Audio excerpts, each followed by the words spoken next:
Les généraux congolais ne sont pas des traîtres. Ils sont simplement dépassés par la guerre du XXIe siècle. Ce que les réseaux sociaux m'ont apporté de plus précieux, ce sont ces échanges avec des personnes du monde politique comme du milieu académique, avec lesquelles les discussions se transforment parfois en véritables moments d'apprentissage.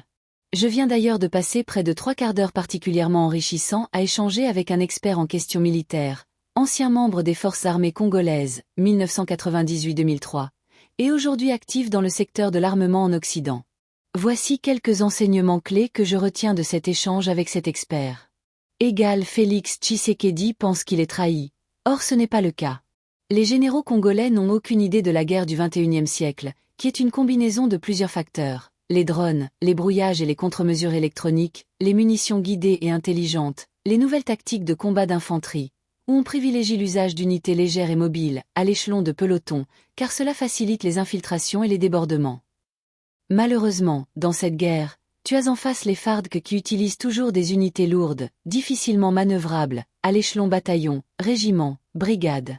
Nombreux sont devenus généraux sans avoir été formés. Du coup ils ont du mal à comprendre ces choses qui font la guerre au XXIe siècle. L'acquisition des matériels militaires est le talon d'Achille des FARDC. On confie ces tâches sensibles à des personnes sans aucune expérience ni connaissance militaire, généralement proches du président de la République, Kao Mandengu, Jacques Chibanda, Pasteur Shekina, etc. Ils ont créé des sociétés écrans, agréées par le ministère de la Défense et l'état-major général des FARDC pour acheter des armes et matériel militaire. Dans leur travail, ils n'associent presque pas les experts de la direction logistique des FARDC, G4, ni ceux de la direction logistique du ministère de la Défense. Conséquence, surfacturation, matériel inadapté, matériel souvent vieux, comme les gilets pare-balles périmés d'origine serbe, qui ont causé de nombreux morts dans les rangs des FARDC lors de la bataille de Goma. L'AFC M23 avait pris tout son temps pour mener l'offensive de la plaine de la Ruzizi. Ils avaient d'abord besoin d'une masse critique en effectif, ce qui allait leur permettre d'égaliser et dépasser les troupes de la coalition formée autour des FARDC. Ils avaient aussi besoin d'acquérir des drones kamikazes philo-guidés à fibres optiques FPV, qui sont invulnérables face aux brouilleurs de drones que les FARDC ont acquis en Inde.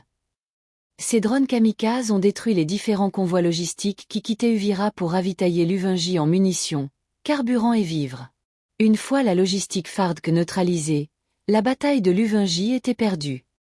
Autre chose, il était nécessaire d'avoir des pièces de rechange pour remettre en marche tous les chars T-55 plus T-59, véhicules blindés battus MG, M53-59 Praga, les véhicules blindés BMP-1, ainsi que les pièces d'artillerie de 105 mm, 122 mm, 130 mm, 152 mm, les mortiers des différents calibres, 60 mm, 81 mm, 82 mm, 120 mm, et surtout les redoutables lance-roquettes multiples longues portée bastion 122 mm, ukrainiens, et RM-70, tchèques, récupérés essentiellement à Goma.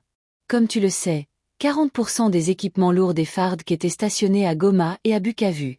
La rébellion qui a hérité de ce puissant arsenal devrait le remettre intégralement en marche, avec des pièces détachées et des experts.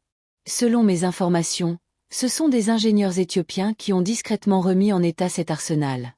Honnêtement, avec toutes les armes lourdes et les munitions récupérées à Goma, Mubambiro et Bukavu, l'AFC M23 peut continuer son combat pendant encore plusieurs années, même sans l'aide du Rwanda et de l'Ouganda. Tout avait été bien calculé avant l'offensive d'Uvira. 1. Les nouvelles troupes avaient terminé leur formation, 7500 hommes de Rumangabo, plus 9700 hommes de Chanzu, 8000 éléments de Mubambiro, plus 6000 éléments formés à Rwindi, soit au total d'environ 30 000 hommes formés uniquement au cours de l'année 2025. 2. Moyens aériens. Offensive avec les drones FPV philo-guidés et les drones bombardiers Baba Yaga, qui peuvent balancer des obus de 82 mm et 60 mm, avaient été acquis en nombre suffisant. 3. Les blindés, les chars lourds ainsi que l'artillerie lourde, devenus complètement opérationnels pour maximiser la puissance de feu. 4. Mise en place du dispositif anti-aérien pour neutraliser et affaiblir l'aviation des FARDC. Une fois que les 4 préalables avaient été réunis, la chute d'Uvira était inéluctable. Les USA ont des informations sur tout ça. Voilà pourquoi ils s'activent à stopper l'AFC M23 dans son élan, car ils savent pertinemment que le mouvement peut aller trop loin si tout doit se jouer sur le terrain militaire. Le M23 a aujourd'hui des unités de drones au sein de ses bataillons, comme c'est le cas au sein des RDF ou encore de l'UPDF.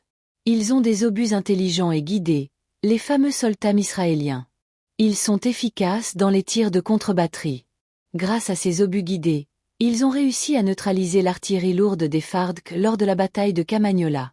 Autre facteur de supériorité, les batteries antiaériennes installées dans les hauteurs, ainsi que les appareils de brouillage et des contre-mesures électroniques qui neutralisent les communications hautes, basses et moyennes fréquences de notre armée, FARDC, qui malheureusement a un nombre limité de radios cryptées. Ce système de brouillage réduit considérablement l'efficacité de nos forces aériennes. Est-ce que, ici aussi, l'inaction des FARDC serait due à une infiltration? Les Mobondo, c'est pourtant un petit groupe sans arsenal moderne, armé en corps de lance. Si les FARDC n'arrivent pas à les neutraliser 3 ans durant, c'est qu'il existe un malaise profond au sein de ce corps. Si la même attaque s'était déroulée dans l'est du pays, nombreux de ceux qui commentent ici n'iraient pas par 4 chemins. Les FARDC ont perdu car infiltre, par les Rwandais? Infiltration est devenu comme un somnifère national que l'on ressort chaque fois pour éviter toute remise en question. Il est aussi un fait.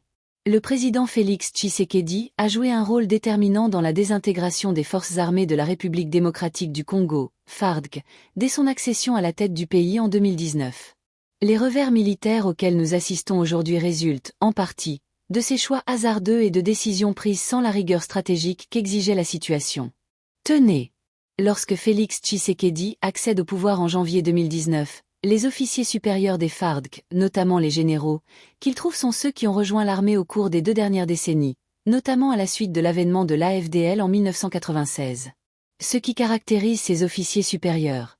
Ils ont été formés par le Rwanda et ont combattu aux côtés de ceux qui dirigent aujourd'hui le M23. De ce fait, ils possèdent une maîtrise approfondie des tactiques de combat, en particulier de la stratégie Songambele, un mode opératoire bien rodé dans les conflits de la région, AFDL, RCD, CNDP et M23.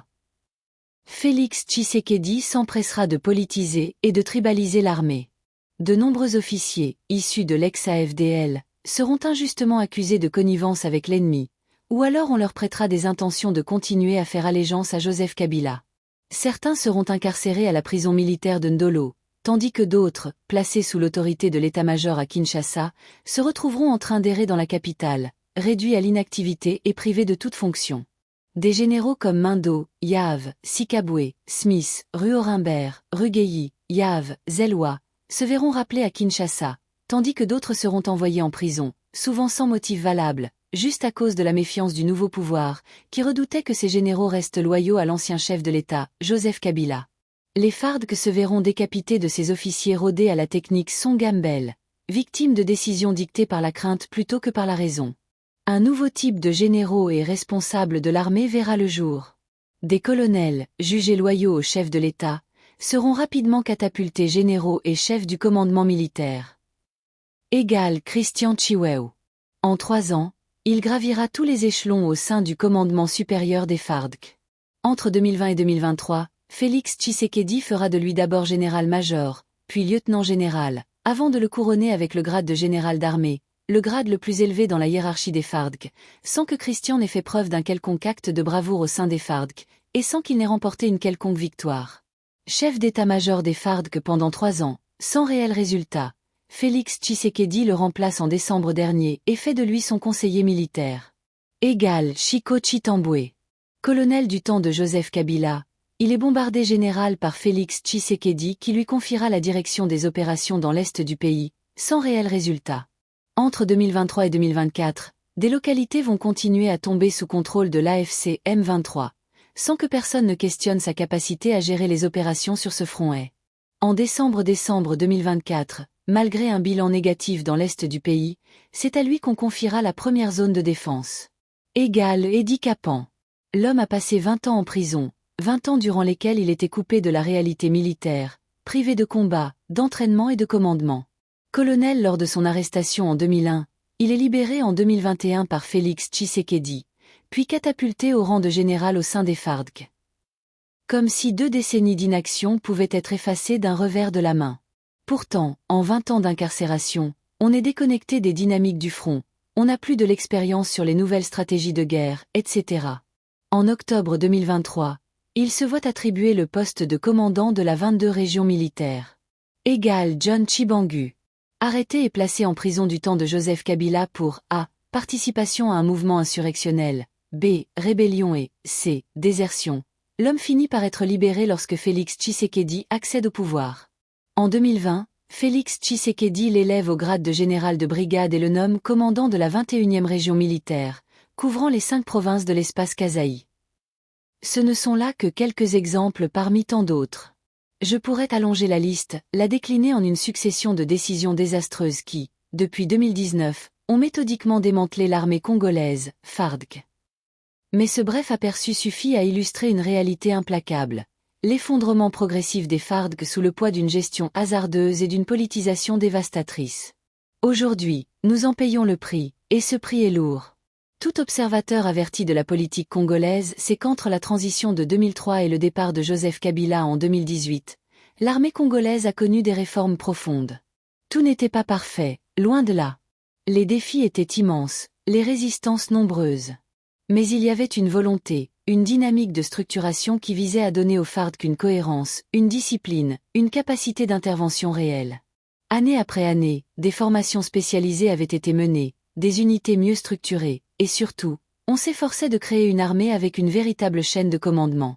Puis vint 2019, et tout ce travail fut anéanti. L'armée, déjà fragile, fut transformée en un instrument politique, où la loyauté au pouvoir primait sur la compétence et l'expérience du terrain. Les officiers chevronnés furent mis à l'écart, humiliés, arrêtés, relégués à l'inutilité, pendant que des nominations arbitraires et opportunistes venaient briser toute logique militaire. Aujourd'hui, sur les fronts de l'Est, Nord Kivu et Sud Kivu, nos hommes tombent sous les balles d'un ennemi qu'ils ne connaissent pas, qu'ils ne comprennent pas. Beaucoup de ceux qui combattent le M23 sont venus de régions lointaines, totalement étrangers aux réalités du terrain, n'ayant aucune connaissance des tactiques et des stratégies employées par cet ennemi. Pourtant, d'anciens officiers des FARDC, ceux qui ont combattu ce même groupe armé par le passé, qui connaissent les forces et les faiblesses du M23, ont été écartés. Ce sont eux qui auraient pu structurer la riposte, anticiper les mouvements adverses, conduire la contre-offensive avec efficacité. Mais ils ont été sacrifiés sur l'autel des intérêts politiques, relégués aux oubliettes au moment même où leur savoir-faire était crucial. Et nous en subissons aujourd'hui les conséquences dramatiques. Des territoires tombent, des populations sont massacrées, des soldats meurent faute de stratégie, faute de commandement. Bon. Je vais m'en arrêter là. Je tiens, toutefois, à rappeler qu'une nation ne se construit pas dans l'improvisation.